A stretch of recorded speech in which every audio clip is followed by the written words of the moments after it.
Sometimes when you enter into a partnership with the wrong organization, kind of like Pat McAfee's done with ESPN, you open yourself up to criticism and widespread speculation. Now, obviously, like I have explained many times before, Pat McAfee does not fit at ESPN. One partner in this marriage chooses to identify as the worldwide leader in woke. The other partner chooses to identify as this goofy dude that doesn't take life or sports too seriously. One partner falls to their knees to worship the Fauci doofus. The other partner falls to their knees to worship. Hell, I don't know who Pat McAfee worships, nor do I really care. The point is, there are fundamental differences in this unholy union between ESPN and Pat McAfee. And in most cases, not all, but in most cases, when there are fundamental differences in a marriage, there is only one way that relationship can end: divorce. Think about it like this. Say you fall in love with a beautiful woman. She's strikingly beautiful. She's got long hair, the perfect body, but there's just one problem. She's a grade A shit fuck. But you decide you are going to marry her anyway, thinking that she's going to change, or maybe even you can change her. She is quadruple boosted while you think Fauci is a demon. She worships at Woke United Methodist on Sunday morning. You worship at a real church. You don't feel the need to state your proper pronouns because your beard makes it quite obvious that you're a man, or maybe a former player in the WNBA. And your beautiful bride, she likes to alternate between her preferred pronouns. Sometimes it's she, her. When her mood changes, it might be they, them. When it's that special time of the month and the hormones are raging, she prefers the shit fuck pronouns. This marriage, it is destined for failure, right?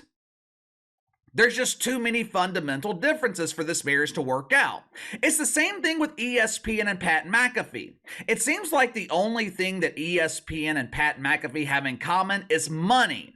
Pat McAfee has his hand out, proudly accepting millions of dollars in woke welfare that ESPN's offering him. And in return, ESPN is expecting Pat McAfee to generate tens of millions of dollars in revenue and profit. When you enter into a marriage with the wrong partner, you open yourself up to speculation when things seem to go wrong. Key word there, seem. Because things don't actually have to go wrong, but the mere chance that something seems to go wrong, it will cause people to speculate. Case in point, what happened yesterday afternoon with Aaron Rodgers on the Pat McAfee Show. Now, I like Aaron Rodgers. I know Pat McAfee damn sure likes Aaron Rodgers, since he is the main reason that this show found its way into the mainstream. For the most part, I agree with Aaron Rodgers and Pat McAfee when he's talking about political and social issues. But I gotta be honest with you, Aaron Rodgers constantly talking about the Fauci, the COVID, it's getting kind of old at this point. It's kind of like, move on already. The rest of us, we have moved on from it. I mean, seriously, has anyone seen or thought about the Fauci lately? In your day-to-day life, is anyone still thinking about the COVID? No one is talking about this anymore except Aaron Rodgers and Pat McAfee.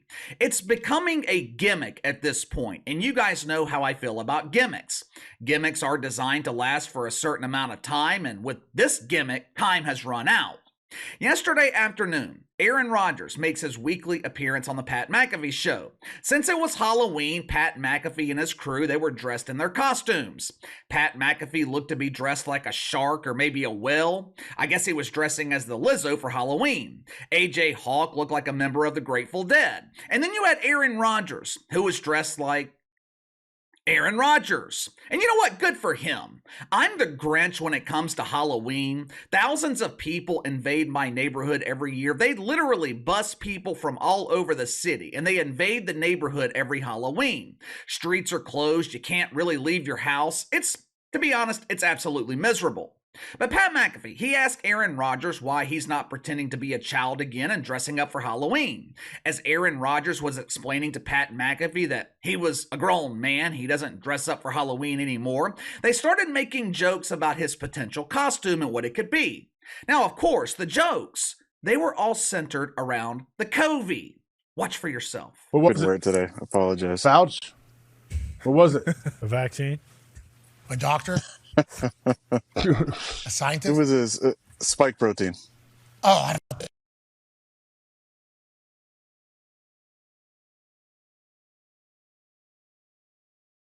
Last night, my inbox was filled with emails from you guys with articles from conservative media outlets claiming that ESPN was silencing Pat McAfee and Aaron Rodgers. Now, as you guys know, making fun of the lead doctor at Woke United Methodist, that is no bueno at the worldwide leader in woke. Over the past couple of months, executives at ESPN have been heavily criticized by their fellow parishioners for allowing Aaron Rodgers to use their platform. This man is spreading misinformation. Pat McAfee should be challenging Aaron Rodgers. Winter's almost here. Everyone should be quadruple boosted. ESPN took a lot of criticism when Aaron Rodgers nicknamed the man formerly known as Travis Kelce, who is now choosing to identify as Travis Swiffer. I love Taylor Swift. I relate to music that's made for teenage girls. ESPN was criticized when Aaron Rodgers nicknamed Mr. Swiffer Mr. Pfizer, which, by the way, everyone came out looking like a huge embarrassing failure with that marketing campaign. Pfizer lost billions of dollars, and Travis Kelce, he lost all credibility with normal people. But as you guys saw in that clip, it appeared that ESPN cut the live feed when Pat McAfee and Aaron Rodgers started making jokes about the Fauci. Headline over at Breitbart: ESPN broadcast appears to cut off when Aaron Rodgers talks about vaccine. It was the same thing at the Daily Mail and a handful of other media outlets. Now, initially, I was believing the story. I have been telling you guys for months now that the day would come when ESPN started censoring and started making changes to the Pat McAfee Show. Initially, I thought that day had finally arrived yesterday, but before confirming the story, I wanted to be sure because something just didn't seem right. Normally, when a network censors a live broadcast, they will just silence the audio. The video feed will remain live, but the audio will be silenced for a few seconds. In the clip that I just shared with you, the entire feed went dark. It ended up going dark for like 30 seconds. Now, I saw people on social media claiming that they were watching the show live yesterday and ESPN aired the segment uncensored. Eventually, I figured out that this was not an issue with ESPN. This was not ESPN censoring Pat McAfee and Aaron Rodgers. It was a technical issue with one of the cable providers in a small portion of the country. Oddly enough, this story of ESPN censoring Pat McAfee, it was started by God Awful Announcing, a site well known for their affinity to the woke wiener.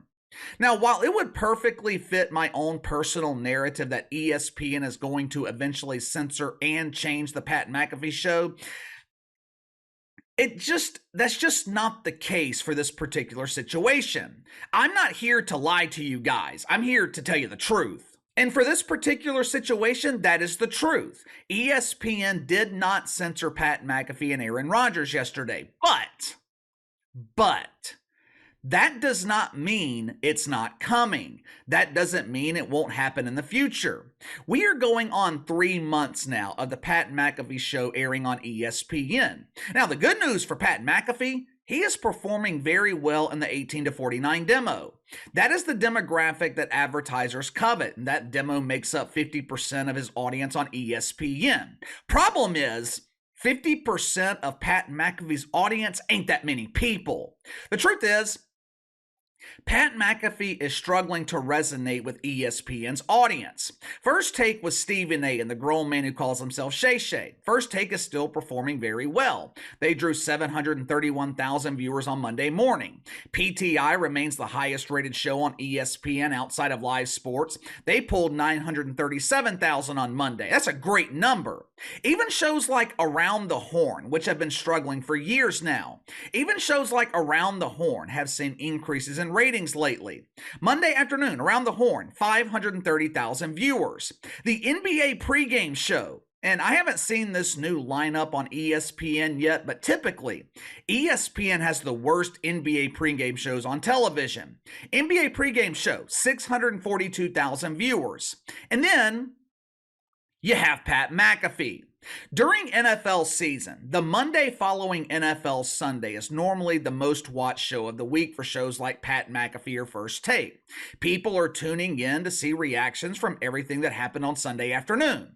Monday afternoon, Pat McAfee drew 294,000 viewers. Throughout his short tenure at ESPN, Pat McAfee has managed to eclipse 400,000 once. Right now, Pat McAfee is the least watched show at ESPN. His TV audience is smaller than SportsCenter. It's smaller than NFL Live, whose audience is patiently waiting for the immaculate return of the best pretend NFL analyst in the business, the beautiful Mina Kimes. The audience for Pat McAfee is smaller than the audience for NBA Today, the show that often features women analyzing a league that they've never played in. And sometimes, a show that is supposed to be dedicated to the NBA features entire segments where they analyze the dump divers in the WNBA. That show is beating Pat McAfee and beating him handily. Like I've told you guys countless times before, ESPN is not paying Pat McAfee to draw an audience here on YouTube. They are paying him to be a draw on television. Now, right now, ESPN is defending Pat McAfee, but there will come a time when the honeymoon is over. ESPN, they really don't have a choice. They have to defend Pat McAfee right now because they have to defend their decision to hire him. They can't admit 2 months into this relationship that it ain't working out. But one of the biggest problems for Pat McAfee, his show is expensive to produce. He's making, I think, $17 million a year. He has his posse of co-hosts. They've got to be paid too. Production staff, camera crew. They take the show on the road every Friday. A couple of weeks ago, ESPN leaked that story to the New York Post and pissed Pat McAfee off at the same time that they are paying Aaron Rodgers a shitload of money every time he appears on the show. The Pat McAfee Show, it is costing ESPN millions and millions of dollars. I'd be willing to bet his show is more expensive to produce than First Take. And what is ESPN getting in return? Less than 300,000 viewers. They are paying millions for the least watched show on the network. That is not sustainable. How long can this go on? How long can this last before ESPN starts demanding change? This is no longer growing pains. This has become a pattern. Pat McAfee has settled in around 250,000 viewers. ESPN, they can draw that same number airing live or maybe even reruns of SportsCenter in the same time slot. And it's a hell of a lot cheaper to produce. Again, how long can this go on before ESPN steps in and starts making changes? You tell me. Also, give me your thoughts on that clip I showed you. I don't think ESPN was censoring Pat McAfee there. I think that was a technical issue with a cable provider. But, I could be wrong. Maybe you know something that I don't know. Now, my audience, it skews a bit older than Pat McAfee's audience. My audience is more 25 to 54 than 18 to 34. With that being the case, what do you guys think of Pat McAfee? We know he resonates with younger people, but what does the older demo think about him? You let me know. Sound off in the comments below. Like, subscribe, share the video. I appreciate your support. Best way to contact me is by email at btlkc84@gmail.com. Follow me on Twitter at kc_btl84, and I'll see you guys later.